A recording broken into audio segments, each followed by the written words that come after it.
अष्टमी तिथि आए तो अशोक सुंदरी वाली जो जगह है वहां पर हल्दी की 7 बिंदियां लगा दो, लड़का लड़की का हाथ उस बिंदी पर रखवा दो, उसका नाम गोत्र बोलो, उसी हल्दी में उसके हाथ पीले करवा दो और पीपल के पेड़ पर उस हाथ के 5 छापे पड़वा दो। 3 महीने में विवाह पक्का हो जाता है महाराज।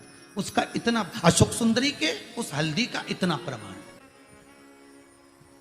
3 माह के अंतर्गत विवाह नक्की होगा।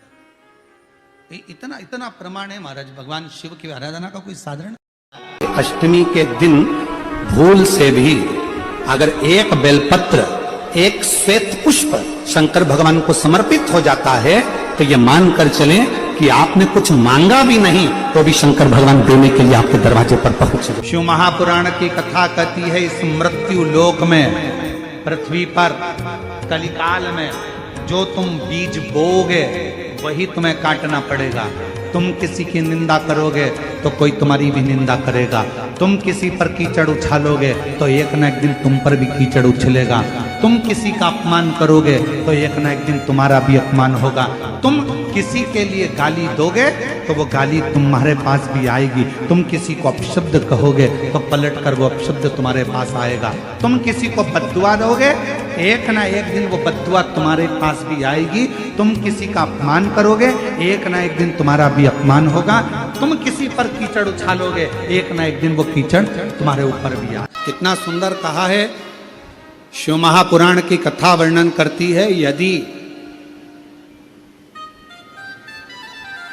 किसी भी अष्टमी तिथि को 12 महीने में शुक्ल पक्ष कृष्ण पक्ष की अष्टमी तिथि पड़ती है, यदि किसी भी अष्टमी तिथि को अगर किसी ने नियम बनाया 5 अष्टमी का, 8 अष्टमी का, 7 अष्टमी का, एक कनेर का पुष्प शिवजी के शिवलिंग को समर्पित करना, अशोक सुंदरी के स्पर्श करना, और जो जलाधारी होती है, जैसे ये शिवलिंग है, ये जलाधारी है, तो पहले शिवलिंग पर स्पर्श, फिर अशोक सुंदरी का स्पर्श, फिर जलाधारी पर कनेर का पुष्प शिव जी की ओर मुख कर कर, अर्थात जैसे मानो ये कनेर का पुष्प है तो ऐसा शिवलिंग का स्पर्श करते हुए जलाधारी पर जो समर्पित करता है, भगवान शंकर उसके मन की कामना को पूर्ण जरूर करते हैं। एक कनेर का पुष्प मां श्रृंगार कर रही है, कनेर के पुष्प से माता सती श्रृंगार कर रही है। पहले जटा का श्रृंगार किया। मेरे राम जी महाराज ने भी पूरा कर्म कर लिया, पूरा की पूरा कार्य कर लिया, तो भी राम जी महाराज जान गए कि समुद्र से भी कहकर देख लिया, हाथ जोड़ लिया, पांव पड़ लिया, सबसे विनती कर ली, पर कोई रिजल्ट सामने नहीं आया। तब राम जी ने पार्थिव शिवलिंग का निर्माण करा, बालू रेत का शिवलिंग बनाया, पूजन करी। शंकर भगवान ने बुद्धि दी, और बुद्धि किसको मिली? नल और नील को प्राप्त हुई थी। वो बुद्धि का एक स्मरण सामने प्रकट कर दिया। समुद्र देव ने आकर कह दिया, आपके साथ में ये जो नल नील रह रहे हैं, इनको श्राप लगा है कि ये कोई भी वस्तु पानी में फेंकेंगे वो तैर जाएगी। कभी कभी श्राप भी उत्तम फल दे जाता है। ये नल नील इतने उपद्रवी थे, छोटे छोटे दोनों।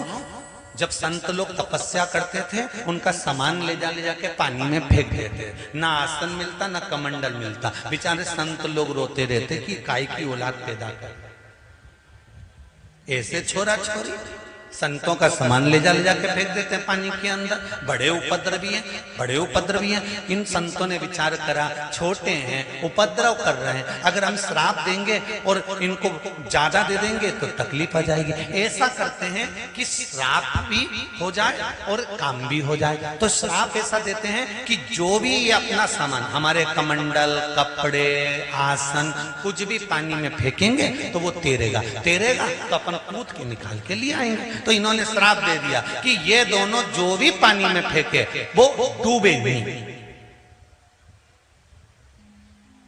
अब उनके उपद्रव करे हुए बचपन के श्राप को समुद्र देव ने याद दिला दिया कि नल नील कोई पत्थर को फेंकेंगे तो वो तैरेगा। तो इन्होंने पत्थर फेंकवाए, वो पानी में तैर गए। तो जरा विचार करो, इतनी देर तक वो कोई बताने वाला नहीं था कि पत्थर तिराने वाले भी तुम्हारे साथ में है।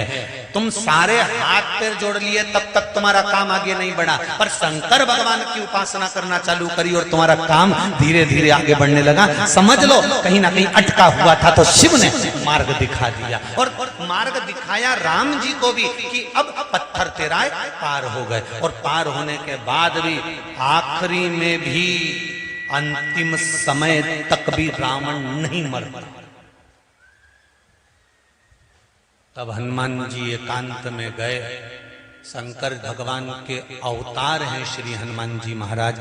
उन्होंने ध्यान दिया, भोलेनाथ जी से कहने की जगह अपने पिता पवन देव से कहा, पिताजी बताओ ये रावण तो मरता ही नहीं है। बड़ा प्रयास करके देख लिया पर ये मरे ही नहीं, बाणों पर बाण छोड़ दिए पर मरता नहीं है। कुछ उपाय बता। विभीषण ने जैसा जैसा बताया तो भी नहीं मर रहा है। नाभि में अमृत है, ये विभीषण ने बता दिया था राम जी को। और राम जी ने 7 कर बाण छोड़ दिया था नाभि में, तो भी नहीं मरा। तो टेंशन नहीं होगा।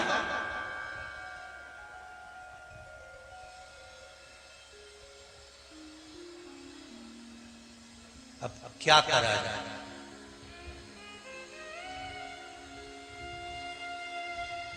पंडित जी ने जैसा जैसा बताया था सब कर दिया। राम जी ने भी विभीषण के कहने पे करा कि बाण छोड़ा, नाभि में गया अमर सुखने के लिए, पर नहीं मारा।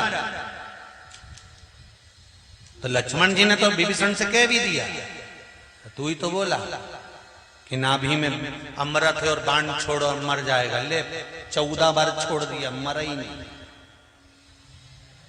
झूठेला, कम से कम यहां तो सत्य बोल। अपने भाई का साथ दे रहा है। विभीषण ने कहा भाई का साथ नहीं दे रहा, मुझे जितना मालूम था मैंने बता दिया कि नाभि में बाण छोड़ोगे अमृत सूखेगा और मर जाएगा। तो फिर मरे क्यों नहीं, ये क्यों नहीं मर रहा? तो विभीषण क्या, मुझे ही नहीं मालूम, मेरे को तो इतना मालूम था इसने ब्रह्मा जी से वर मांगा था कि मेरी नाभि में अमृत रख दो और अमृत सूखे मैं मारूंगा। और इसको वर मिला और मैं वहां से चला गया। इसके बाद क्या हुआ ये नहीं मालूम।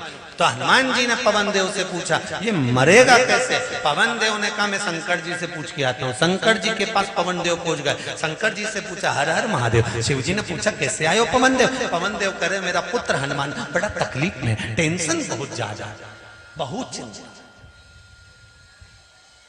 क्या चिंता आ गई? वो रावण मर नहीं लिया। तो तुरंत शंकर भगवान बोले वो ऐसे मरने वाला नहीं है। उसने ब्रह्मा जी से वर मांगा था कि नाभि में अमृत दे दो, अमृत सूखेगा तब मैं मरूंगा। ये वर ब्रह्मा जी ने कह दिया तथास्तु। सब चले गए सुन के, पर रावण नहीं हिला। रावण कहने लगा नाभि में अमृत तुमने दिया है और आप कह रहे हो कि बाण से वो अमृत सूखेगा और तू मरेगा, तो जो बाण मेरी नाभि को लगेगा वो बाण भी मुझे ही दे दो। तो रावण के पास में वो बाण रखा हुआ है, जो रावण की नाभि में लगेगा तब रावण मरेगा। पवन देव से कहा वो बाण रावण ने मंदोदरी को दे दिया था। मंदोदरी ने कहा छुपा के रखा भी, तुम्हारे पुत्र जाने और तुम जानो। पवन देव ने हनुमान जी से कह दिया कि लंका में वो बाण रखा हुआ है जो रावण की नाभि में लगेगा। 14 बाण छोड़ दिए तो भी नहीं मरा रावण, नाभि का अमृत नहीं सूखा। जाओ।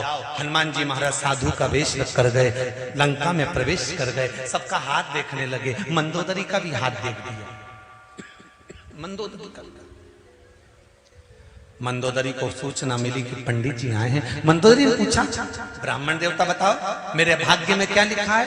इतने में तो हनुमान जी बोल दिए तेरे भाग्य में लिखा है कि तेरा पति ऐसे नहीं मर सकता। मंदोदरी बोली बोल तो बिल्कुल पक्का। तो हनुमान जी बोले जब तक तू है तब तक तेरा पति नहीं मरेगा। कि महाराज बिल्कुल पक्का। हनुमान जी बोले रावण ने तुझे ऐसी चीज लाके दे दी थी कि वो रावण की नाभि में लगेगी तभी रावण मरेगा। बिल्कुल महाराज बिल्कुल पक्का। इतने में हनुमान जी बोले वो चीज तेरे पास आज भी रखी हुई है, बिल्कुल रखी हुई है, तूने अपने ही महल में छुपा के रखी है। अरे महाराज, मैं जिस कमरे में सोती हूँ उस कमरे में जो खंबा है, खंबे में मैंने चुनवा कर रखी। हनुमान जी ने कहा हो गया हो गया क्या? हनुमान जी कूद पड़े और गए, खंबा तोड़ा, उसमें से बाण निकाल कर लाए, राम जी को दिया। राम जी से कहा अब छोड़ो, और राम जी ने जो बाण छोड़ा और नाभि में लगा, तब जाके दादा निपटा, तब जाके प्राण छूटे। तब अष्टमी तिथि आए, बेलपत्री, और उस बेलपत्री में एक चंदन की बिंदी और एक अक्षत का दाना मात्र रखकर भी अगर शिवालय पर चढ़ा दी जाती है, देवाधिदेव महादेव को समर्पित करते हैं, अपनी कामना कर कर समर्पित करते हैं, तो निश्चितता है कि शंकर भगवान उसका फल शीघ्र प्रदान कर देते हैं। भले आपने कुछ करा ना करा, उसका फल तुम्हें मिले। सबसे ज्यादा जहरीला है मनुष्य। सांप तो दिखता है तो अपन कह देते हैं ये काट खाएगा, बोलो सही है कि गलत है? सांप देखकर कह सकते हो कि इसमें विष भरा है, ये काट खाएगा। बिच्छू को देखकर कह दोगे कि ये विषैला है, ये काट खाएगा। गोयरा को देखकर कह दोगे ये विषैला है, ये काट खाएगा।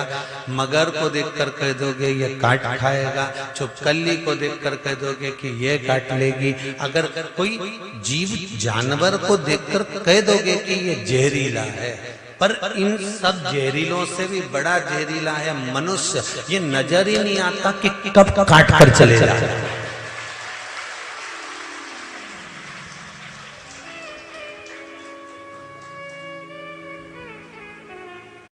सब अच्छे नजर आते हैं अपने को, कितनी जोरदार हमारी काकी जी, कितनी जोरदार ने काका जी, कितना जोरदार ने भाई, कितना जोरदार ने बंधु, कितना जोरदार ने जीजी, कितनी जोरदार ने जीजा, कितना जोरदार ने हमारा रिश्तेदार इतना बढ़िया, हमारा नातेदार इतना बढ़िया, हमारा कुटुंब इतना बढ़िया।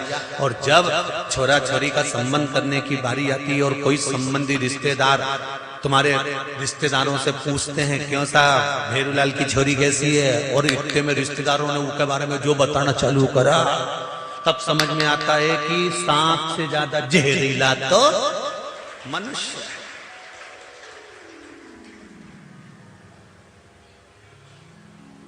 सांप दिखेगा तो दूर हट जाओगे, बोलो सही है कि गलत है? कि जहरीला है इससे दूर हटना। बिच्छू दिखेगा तो दूर हट जाओगे कि जहरीला इससे दूर हटना। मगर दिखेगा तो समझ जाओगे कि मगर दिखा दूर हट जाओगे, काट खाएगा। सांप को कैसे पहचानोगे? सांप की ये डसा है कि नहीं डसा? आते हैं तो बहुत अच्छे से आते हैं। और सांप कैसे हो? काका जी कैसे हैं, बुआ जी कैसे हैं, मामा जी कैसे, चाचा जी कैसे? सब रिश्तेदार ऐसे आए, इतना अच्छा मिलके जाए, इतना अच्छा, पर वो बाद में मालूम पड़े कि तुम्हारा मामा का छोरा। स्वयं भागवत जी में लिखा है, सियोर वाला महाराज नहीं कह रिया है, मत सोचना ना सियोर वाला महाराज ने की ये बात। हमारा तो नाम ही मत लेना कहीं पे भी कि हमने की। हम तो कहते ही नहीं, हम तो भागवत जी की बात कर रहे हैं। भगवान कृष्ण का बुआ का छोरा,